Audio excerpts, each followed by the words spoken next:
গুণোৎসৱক লৈ এটা অত্যন্ত ভাল খবৰ আহিছে।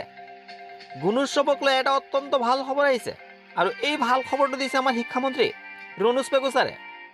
মই পুনৰ কৈছোঁ, এই ভাল খবৰটো দিছে আমাৰ শিক্ষামন্ত্ৰী ৰণোজ পেগু ছাৰে। আৰু এই ভাল খবৰটো হৈছে যে গুণোৎসৱত পোৱা নম্বৰৰ 10% নম্বৰ যোগ হ'ব এনুৱেল পৰীক্ষাত।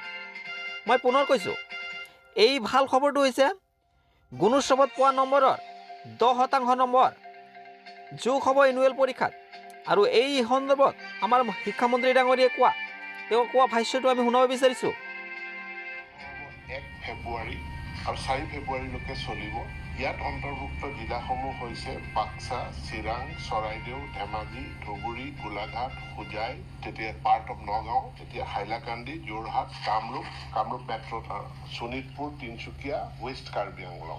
যে গুণোৎসৱৰ যি ফলাফল হ'ব, ইয়াৰে 10% মূল্যায়ন, তাৰমানে 10% ৱেইটেজ তেওঁলোকৰ বছৰেকীয়া পৰীক্ষাৰ লগত যোগ হ'ব।